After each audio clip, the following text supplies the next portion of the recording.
Welcome back to the 5230 podcast. It's been a long time, over 2 years. We're just starting off recapping everything that's happened over the last 2 years. I'm here with the man from Jersey. Yo, it's good to be back, man. We've been going way too long. Yeah, man, but it had to happen for a little bit. I had to level up what I was doing. You had to do your thing. Hey, Everything was man, good, life. We had to do some life stuff, It happens. but we're back. All right, cool, man. All right, man. So just to recap, this is gonna be a quick video. We're gonna go into more detail into things that we actually want to talk about, and then we're obviously gonna. The NBA season is about to start. Preseason starts October 4th. This is like we're filming September 30th, so on Friday they start, and then we have like 2 weeks. Then the NBA season starts, and we got to do our fantasy draft. A lot of stuff is going on in the next like 2 or 3 weeks. Yeah, definitely. But yeah, so just to recap real quick, right after we stopped shooting, like the last episode we did was about Chet Holmgren, and he got injured. So just to give like a context of how long we've been gone. After that, Chet has gone and like missed a whole season, his rookie season, and then he played his whole second season, and now we're back. Yeah, I mean, to put it into context of how long we've been gone, there's been two entirely new NBA champions since our last video. When we left Yeah, off, it was Boston Celtics, not Boston Celtics, Golden State Warriors, winning the championship. So I'm not trying to jump too far ahead. I know we're gonna get that. I'm just saying that really puts things into perspective. How long we've been away for? no, that's Been two beautiful. champions. Yeah, so on my breakdown on my notes, that's what it was. It was Chet. And then we started talking about in that video we were talking about Frank McGovern League stories and about a mean ref to you. And then Udonis Haslam, he stayed on the Heat. He went on to play 7 games the next season and no games in 2024. So I think he's finally retired. And then the next part was, yeah, the Golden State Warriors beat the Celtics 4-2 in the finals. And then this dude, Ime Udoka, the coach of the Boston Celtics, he had a whole problem. He got suspended. And then Joe Mazzulla, he became the interim head coach, and then he became the actual head coach. So yeah, that's where we're at now. Yeah, man. It's I don't I want to make comments, but like I feel like my comments are gonna like be jumping ahead because you said Joe Mazzulla, and I was gonna say that you had to put a title before his name now, but that might be jumping ahead. But yeah, Celtics Yeah, got a new coach. I remember when that happened. It was supposed to be. It was like a big thing, because Udoka took him to the finals, and he had him playing great defense. I remember. Um, I won't give too much time to this, but like that season at the Celtics in 2022, when they went to the finals and lost to Golden State, the Celtics were like a 500 team through like 60 games or like 50 games or something. They were like 25 up, 25 down, and then they changed up the starting lineup, and Udoka had them playing great defense, and then they changed their season around, which is crazy to go from a 500 team through damn near 50 games to go to the NBA Finals. And then he had that scandal.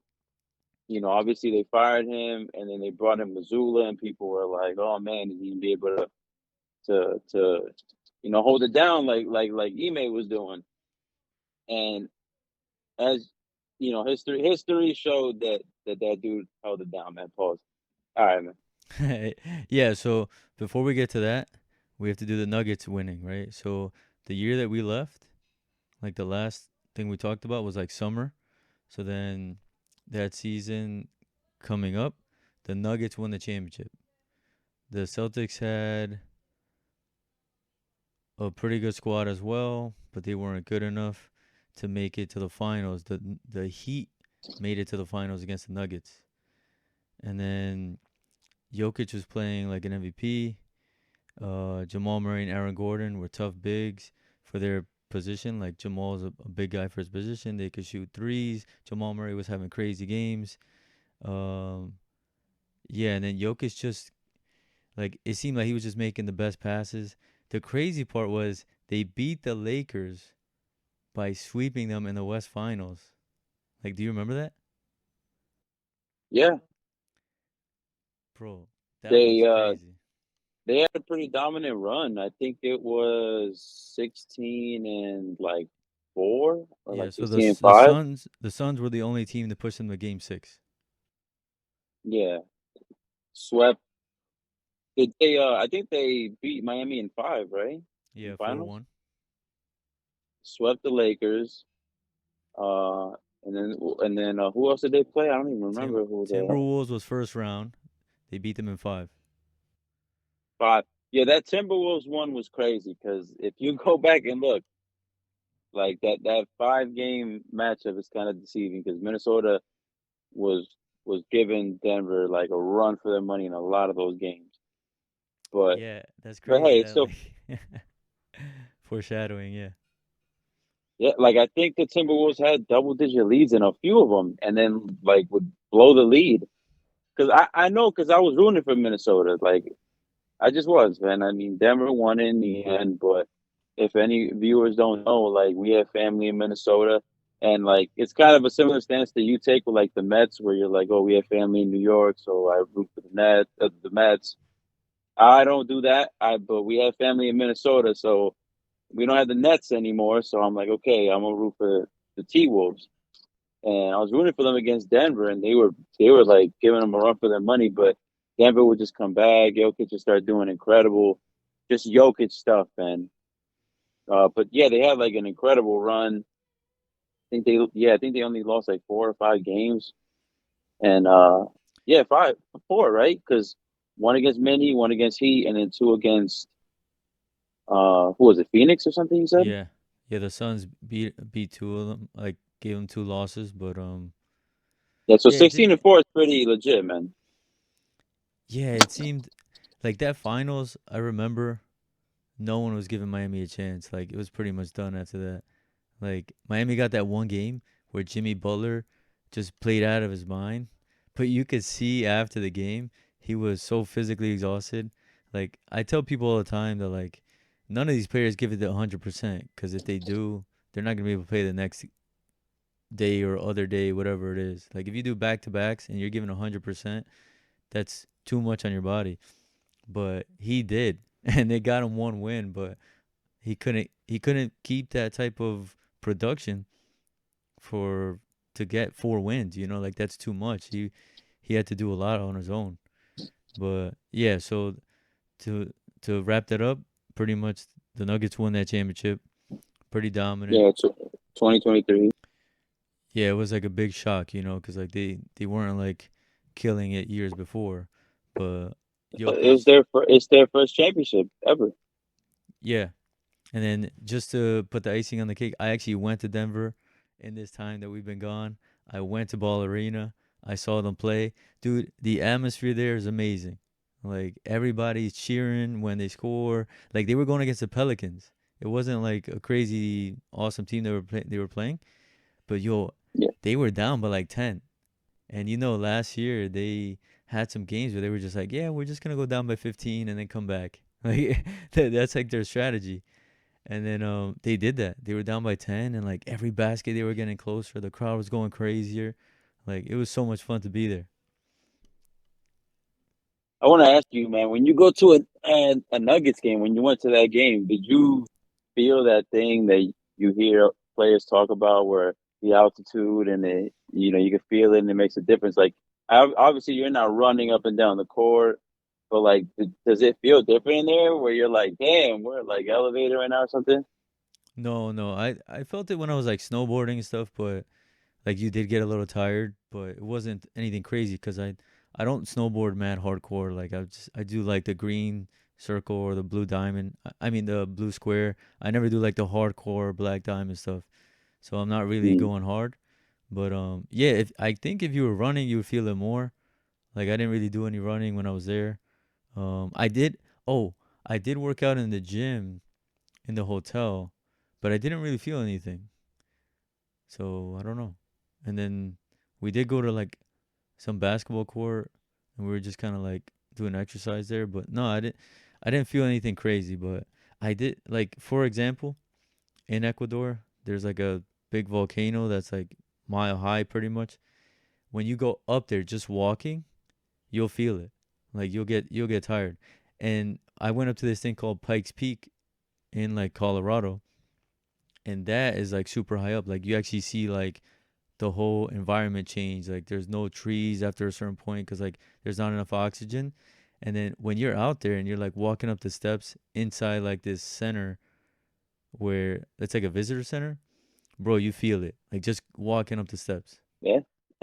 Cool, man. I don't know. I've never been. Yeah, never been to Denver, but sounds pretty cool, man. Yeah, it's pretty crazy. But All right, yeah, what we got next, man? so then after that we go to the next year.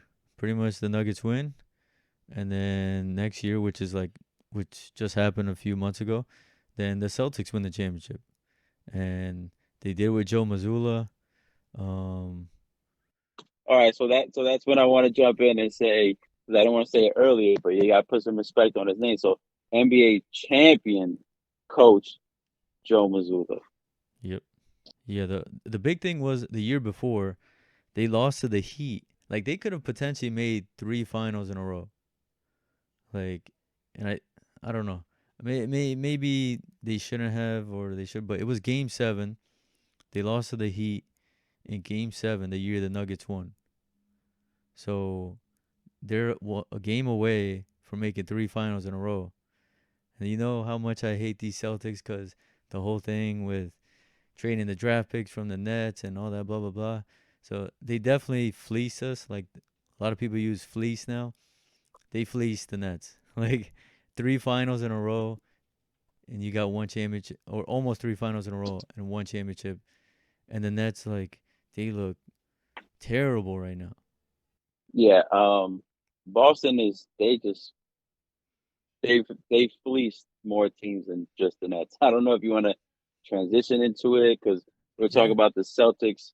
All right, so we were talking about the Celtics. Hopefully, this doesn't throw off your rhythm or anything, but I just want to. I think this will be cool to tie it together like this. So you're saying the Celtics won the championship in 2024, and then you were saying they fleeced the Nets with the Tatum and the Brown trades. Well, excuse me, it was the Kevin Garnett and Paul Pierce trade to the Nets for all those picks that became Jason Tatum and Jalen Brown.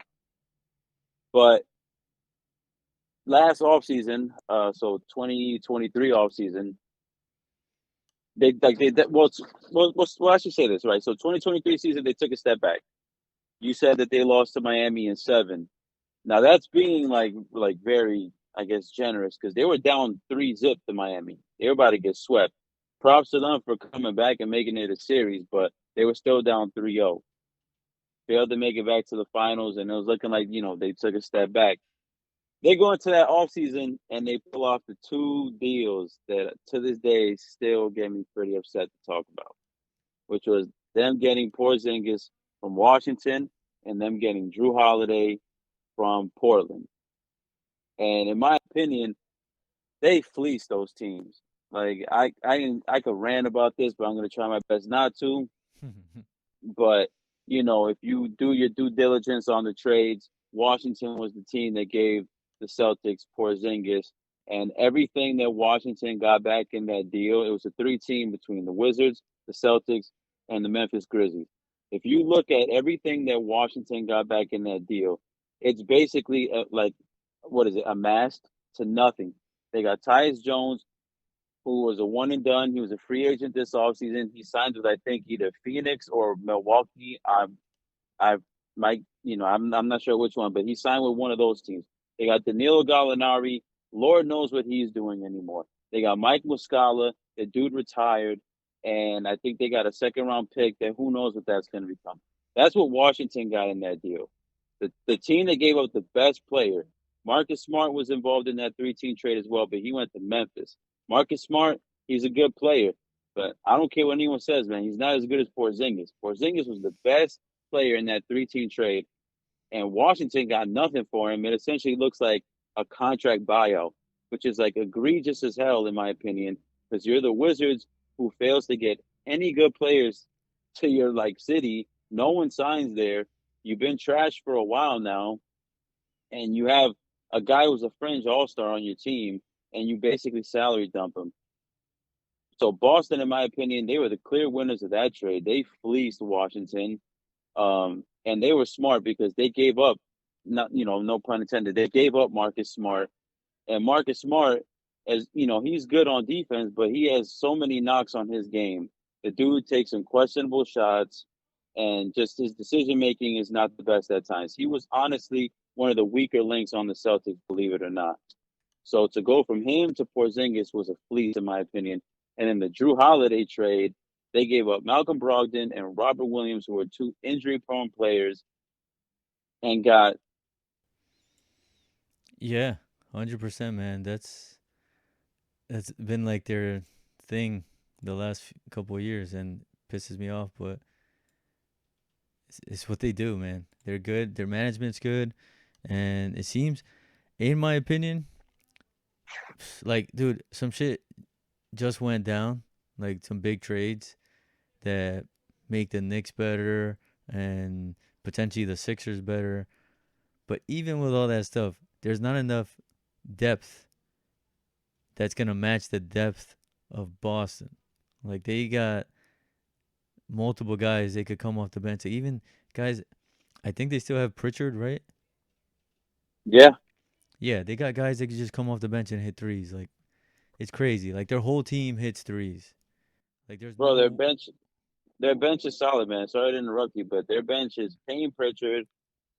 They just signed Lonnie Walker the fourth, who the fourth. he might not be a household name, but I remember a game, and this is literally like the Lonnie Walker game when he was with the Lakers and they played Golden State, and I think it was a playing game or something like that. And Lonnie Walker torched the Warriors and like single handedly beat them, man. Like it felt like he dropped like 20 points on them. And the dude is a bucket getter. He's a bucket getter. And so off the bench, that's a solid addition. Then they have that guy, Sam Hauser. That dude, man, he's like a 40%, 40 plus percent 3-point shooter. And they have Big Al Horford off the bench. So that like they're loaded, man. Boston is loaded, bro. They can go like 10 deep on that team. And the starting lineup is, of course, that goes without saying. They, in my opinion, they have the best starting five in the NBA. Like everyone plays defense, everyone can hit a three, and that's basically the name of the game these days. It's just three and D. We need to get stops, and threes are more valuable than twos. And Boston has that at every single position. Tatum, Brown, Holiday, Derek White, and Porzingis. Everyone can hit a three. Everyone can defend. It's gonna be like insane to beat them. I think they have like I'm not like breaking news or anything, but I'm pretty like they should be the favorites coming to this next season. Like they should go back to back, unless someone makes a crazy trade that just puts them over the top. Like for example, when the Pistons got Rasheed Wallace in '04 for a box of peanuts. Like if someone could pull a deal like that, then maybe they could take down the Celtics. But if everything stays how it is right now that I see it, as long as Celtics stay healthy, like they should just repeat. Yeah, I think there's gonna be times where the Celtics might not look like they could win because of Porzingis. Like, if Porzingis is healthy, you kind of like say, yeah, like, this team is too crazy. But if Porzingis is injured, you kind of look at that center position. Who's gonna be the backup there? Is it just gonna be all Horford? So, are they gonna have to face a team that has similar firepower? Like, the Sixers, if they're healthy as well. Like, everything is if they're healthy, but we always talk about that. But the Sixers, they have a team too that seems But good. Yeah. uh, something you got to remember with the Celtics is because they're so deep, like their rotation is so deep. Like, dude, they don't need to run Porzingis into the ground. They can rest him. Right now he's injured, but they're gonna hold the fort down until he gets back. Like they're just that deep, man. So Obviously, he's like the main one, right? Because he's the one with the injury history. But I that's what I'm saying, man. If they stay healthy, I don't see anybody beating them. But yeah, like you said, of course, injuries are always a big if. Yeah. So then to move on from that, that's like what we could keep talking about this year. You know, when we're doing our fantasy draft, all that stuff. We could talk about that whole team, who we would draft, who we wouldn't. Who do we think is gonna be like contenders in the East, contenders in the West? But just to go quick through stuff that happened these past 2 years. So one thing, there's like a lot of stuff you could talk about. But basically, John Morant, he tore his ACL, and he came back. He's been going through a lot of like personal issues with like guns and stuff like that. But yeah, Memphis seems like a solid squad now if they're all healthy. Uh, this dude Triple J, he's got three and D's. Like it's just that's just a quick thing. I don't know if you want to say anything about that. About Memphis? Yeah, just about the whole John Morant thing. Like that was a huge storyline. Well, since the last time we made a video, yeah, a lot of things have happened with Memphis. They were a young team, and a lot of their players were just doing some knucklehead stuff. One of them also, he's like right there neck and neck with John Morant. Is Dylan Brooks. That dude he just can't get out of his own way. And basically Memphis couldn't wait to get rid of him. yeah, He was a free agent. They didn't even offer him a contract. They were just like, peace, man, like we're good. So that team, they've had some growing pains.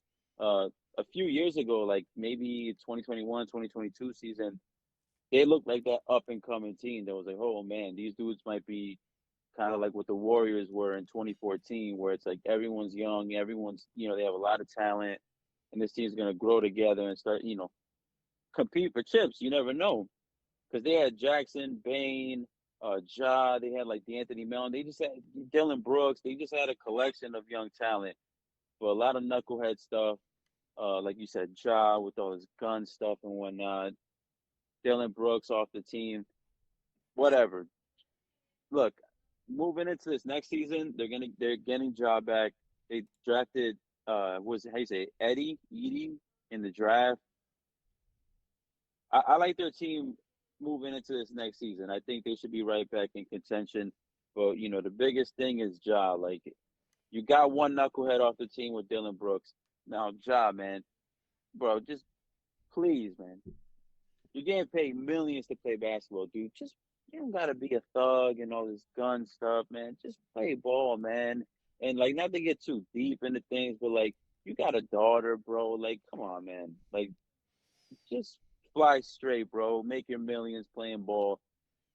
Represent the Memphis Grizzlies, right? And I think Memphis could be right back in the mix, man, with like top four in the West. I honestly think so because they still yeah, have Bane, still have Josh, still have Triple J, Zach Eady. And there was another dude, man, Ju- but I don't have the roster pulled up.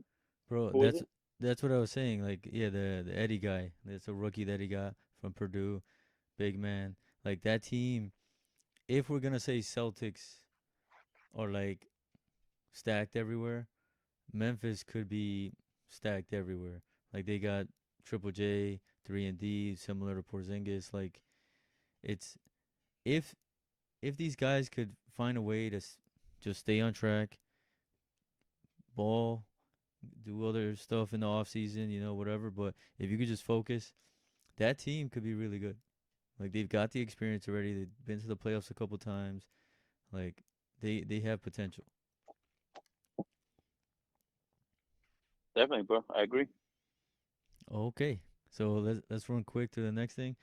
Basically, LeBron, he's just the guy looks like he's never gonna stop, and he has Bronny on his team this upcoming year. So we're gonna see. Maybe he could win a championship with his son.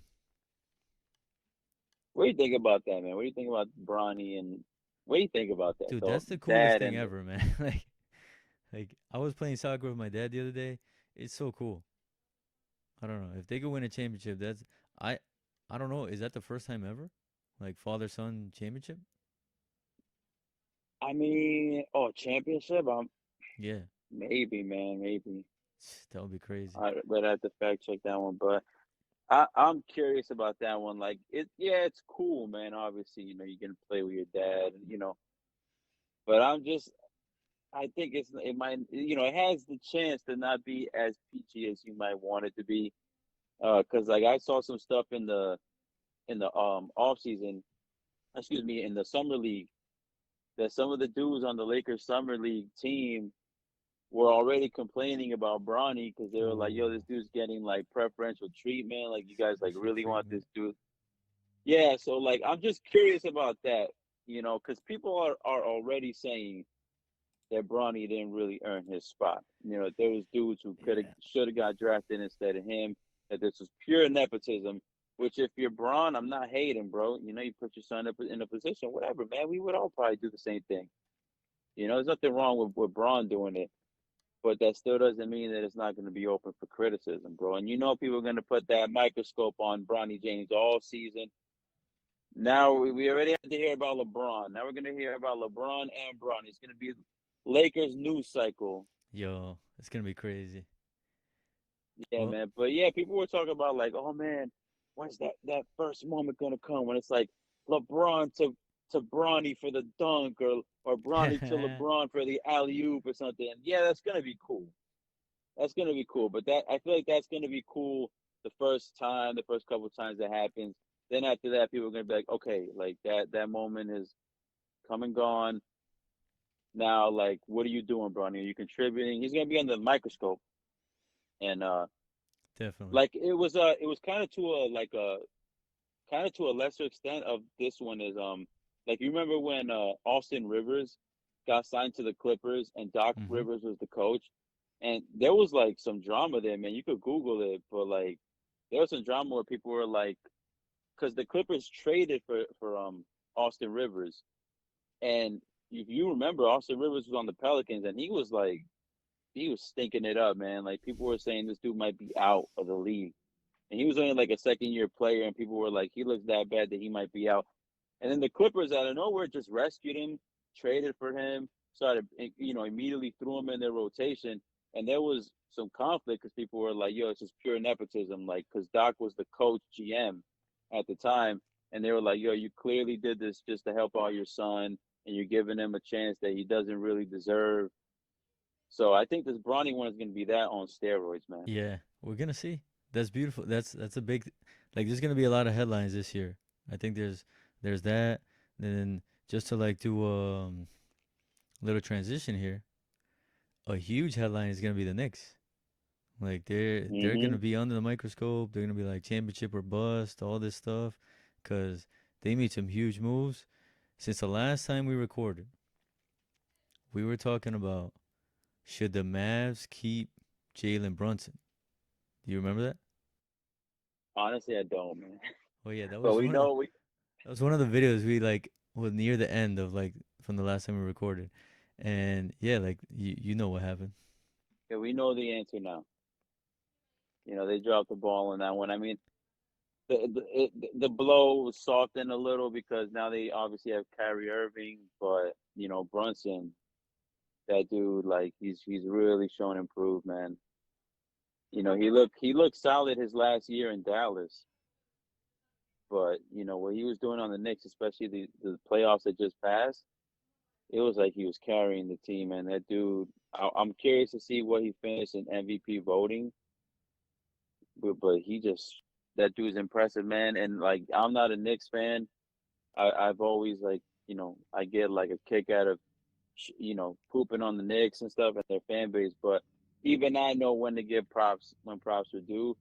And the Knicks, people were saying they overpaid for Jalen Brunson, and like that's their guy now, man. Like that is their dude. Like what are you gonna say now? Oh, we overpaid. Look at what he's doing now. And I'm sure the feeling is mutual. Like Brunson feels like, yeah, this is my team. Like these dudes believed in me, and it's just like a match made in heaven. And the pieces they put around him, man, like they got something good going there, man. And Dallas, hindsight is always 2020, but I'm sure even they probably would see some of these performances and say, "Damn, man, we probably should have paid him." But it wasn't all bad because Dallas was, I don't know if I'm jumping ahead again, but like Dallas was just in the finals that just happened. When they all ultimately lost against Boston, but Dallas, they got Kyrie and they were back in the finals, and now they got another splashy offseason player. So yeah, man. I mean, it is what it is, man. Knicks, they definitely got something good in Brunson, man. Yeah, so they had a chance to go up 3-0 in the East semifinals, I believe. They were going against Indiana Pacers, and this dude Nemhard hit a crazy three with a few seconds left. They ended up going 2-1, and then they just got too tired, right? Their players were playing like almost 48 minutes. Then Brunson got hurt. Too many injuries to overcome. So what do?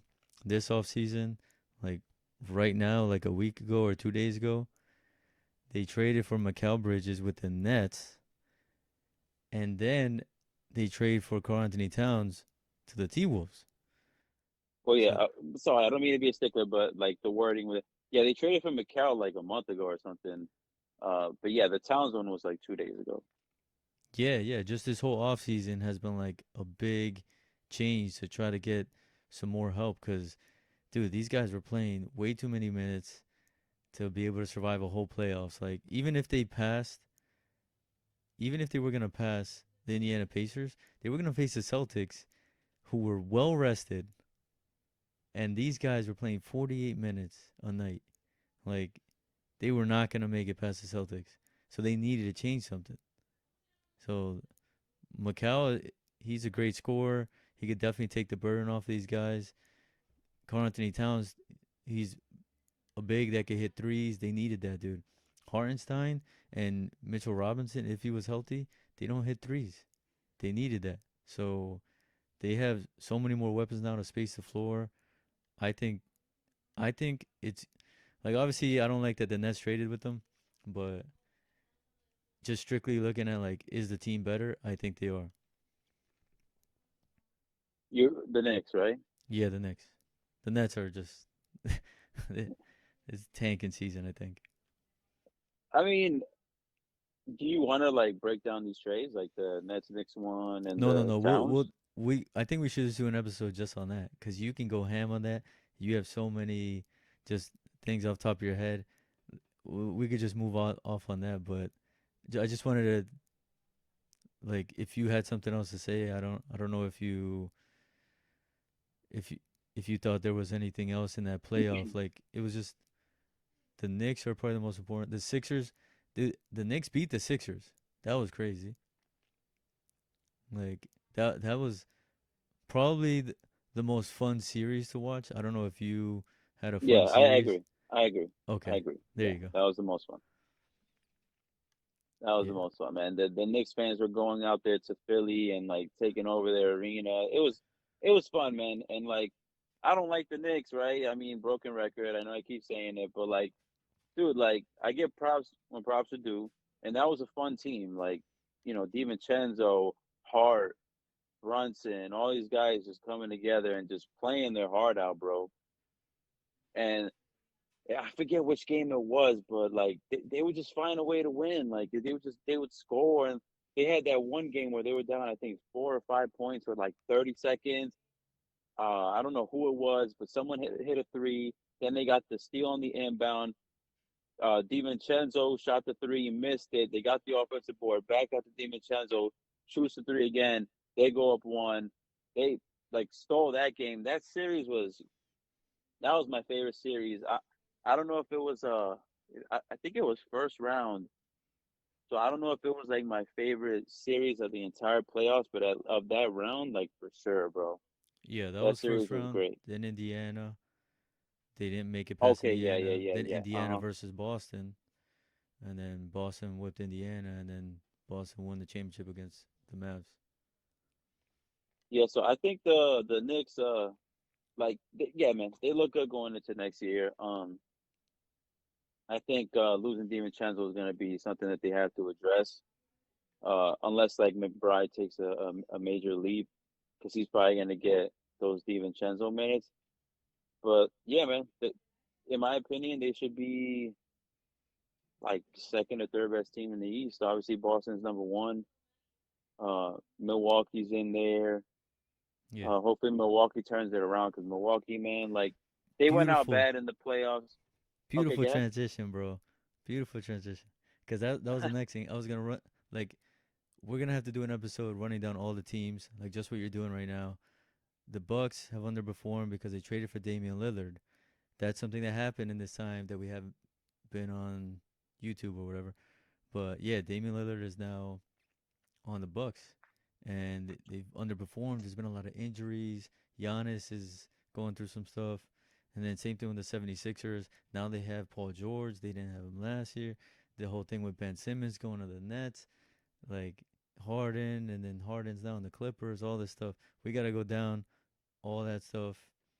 Each team, hopefully before the end of hopefully before the start of the season, because we don't have too much time. But yeah, there's a lot that happened, and yeah, one of those teams was Milwaukee. Man, they had so much hype with Damian Lillard finally leaving Portland. You know all that stuff about him staying there for the rest of his life and wasted talent in Portland. And then what do they do in Milwaukee? Nothing. Yeah, I mean, in their defense, man, they were just really banged up in the playoffs. Giannis missed that round against Indiana, and then Dame missed some games. At times, it was basically just Middleton and Brook Lopez against Indiana, and Indiana's they're another up and coming team that's super fun to watch. They just had too much talent, but I know Milwaukee added some dudes in the offseason. I'm trying to remember who off the top of my head. This is very like impromptu on my part. I'll be the first to admit, but they added some dudes in free agency that just brings a little more depth to the roster. So I think they should be able to turn it around and, like I said, be right there at second or third best team in the East. I have them over Cleveland, have them over Indiana. So basically, I would say the top four is going to be 76ers, Knicks, Celtics, and Milwaukee. Celtics are obviously number one, and then that 2 to 4 could really switch up because Philly them too, man. They had a great offseason, bro. They had a great one. All right, and then obviously there's so much more to talk about, but just to wrap it up, just what's happened in the last 2 years. Talk about fantasy basketball. You and I both. Well, I repeated as champ. Like I won my league a long time ago, and then I finally won again the 2022-2023 season in my league, and then in 2023-2024 I ended up 500. I did not win. So in these past 2 years, at least I got a championship in, and then you got your first.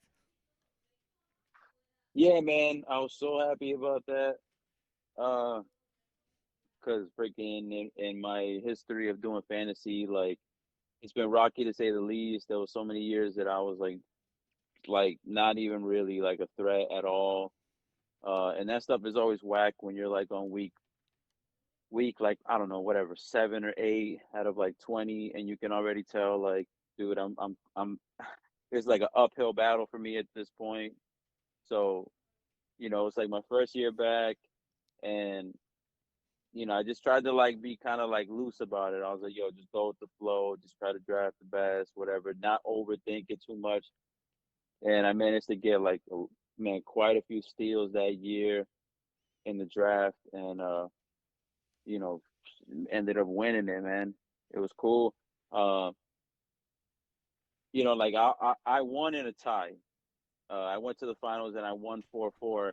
And some of the people in our league were kind of trying to like dim my victory, but in my opinion, I was like, dude, the tiebreaker is the regular season record, and I had the best regular season record, so that to me, that's what that is there for. If if that's the case, then what is the regular season even for? Then, like, I mean, just to see who makes it, but like, they had more implications. The tiebreaker was best record. I had the best record, and that's what got me the win. And not to toot my own horn, but when I went to the finals, like I realized that. And I was like, dude, all I really need to do is just tie to win. So I was like, all right, I'm just gonna try to go ham on four categories, and that's all I need to do is just win. 'Cause it was an eight category league, so the 4-4, the tie got me the win, and people were trying to like clown it, like, oh man, congrats, you won on the tie. But like, dude, like if that's the system you guys put in place, don't get mad at me for like, you know, I don't know if exploiting it is the right word, but like just being smart enough to realize that all I need to do was 4-4 to win.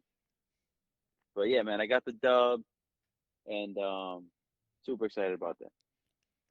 Yeah, man. So this year we're gonna have to talk about fantasy because I freaking love it. But your boy Chet. This is how we started the Hmm. video. This is how we'll end the video. Your boy Chet, he's gone up the ranks. Like he's in fantasy, he's pretty high. And then the guy that he's competing with, there's Victor Wembanyama, this giant dude from France. Dude, I'm doing mock drafts recently. I don't know if you've done any, but he's going number one overall, which is crazy. Like he has shot up. Like from last year, this guy picked him like second round. He didn't do that well. Like the guy who picked the in the two leagues I was in, the guy who picked Victor Wembanyama did not do well. Even though it Hmm. was like second or third round, they still didn't do well. But this year he's going first overall, second Can I overall. say something real quick, man? Yeah, This last year that happened in fantasy, low key, I would have taken Wembanyama like in the second round also, but I was kind of just like, because he was projected to go like third round in a lot of mock drafts. So I was like, okay, maybe people will feel the same way, and he'll slip, and I can get him in the third. But like, I thought Wemby was like, even this last year, I thought he was like a top 20 talent because like all the hype he had around him, this fucking crazy wingspan. I'm sorry, I know I just swore. I've been trying to not, I but think this I cursed. crazy wingspan. The height, the skill set, could hit a three.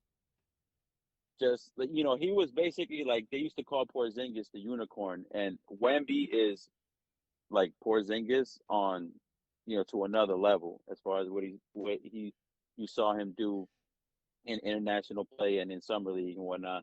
Yeah, Obviously, I mean, actually, I don't even think he played in the summer league, but it's just the highlights you saw of him. I think going to San Antonio, and you knew he had the what is it, the keys to the franchise, so he was going to yeah. get every opportunity possible. So I like I thought Wemby was like a top 20 talent. When I saw the mock drafts, I was kind of like maybe they're kind of like undervaluing him, but definitely like the guy who took him in our draft, like people would say he like jumped the gun, but like I thought Wemby was good. I wasn't going to tell people that before the draft because I'm not trying to expose my secrets or whatnot, what I feel, but I would have definitely taken Wemby with my second pick or third pick if I had the chance. Like he's incredible. But what you just said about him going number one, yeah, that one is that's surprising, man. Because ahead of Jokic, Yeah, man. We'll go through this in more depth, but yeah, it's pretty crazy. He's going like number one. yeah. So I wonder what they project him to do. Because I know the blocks are insane, right? The dude's gonna Hmm. average. He should be able to average 3 blocks in his sleep. Uh, and he should be able to get like 20 and 10. I think that's fair to say. But Jokic is like that dude is flirting with triple doubles every night. So I mean I know he doesn't get the blocks, but triple doubles though, man, out of your center. You've always been big on that one about the centers who can get you the assist because Yeah. that's so tough. Like anyone could just get guards and whatnot, and then you have centers who get you one or two assists. But when you can have the center get you the assist, is elite also. And I agree with you. Like Domas Sabonis is your guy because of that, right? Yeah. I just haven't been able to win with him. Yeah. But yeah, man, But yeah. I don't know. That's all. I don't want to like like talk over talk, but yeah, Wemby number one, man. I mean, I don't like all the way hate it, but I'm just like, damn, man, over Jokic, that's Well, we'll make a whole video on this on who you think is top 10, who you think is top 20, points versus categories, all that stuff. So look for that in the future for all the viewers. Thank you for staying there. Like since we haven't been around, it's really cool to see that we still have subscribers. Yeah, that's pretty much it, man. Do you want to say something else? I just want to say, man, I know we've been away for a while, man. Like we kind of spoke about it a little earlier, but life stuff happens. We had to step away for a little while, but we're back to all 70, however many subscribers we have. If even if like only three of you guys watch this comeback episode, that still would mean a lot to us because it lets us know someone's watching, and that'll just keep us motivated to keep making more and more videos. I'm the man from Jersey. The man from Jerz and Swag. We love doing this, man. Like it's more so me because I'm a one sport kind of guy. I'm purely basketball. Swag, he dabbles in everything, man. Uh, but we love talking about sports, and we get passionate about it, and I'm excited to bring it back, man. For real, for real. Yeah, man. I love talking to you, man. Anytime I get to talk to you, it's a pleasure. And all right, man. I think that's it. All right, man. Thank you everyone for tuning in, man. Episode 1, the comeback episode, Yeah, yeah. The 45 Jordan episode. 45 short. Uh, we're still working out the kinks when we're gonna upload and whatnot, but more episodes to come. Don't even worry about Yeah. that. No, yeah. I learned a lot. I've been playing video games, uploading, and I finally think I got a setup that'll make it easier for us to upload. Before it was kind of tough, but yeah, man. See you guys later. Thank you. Peace. Thank you for tuning in. Peace.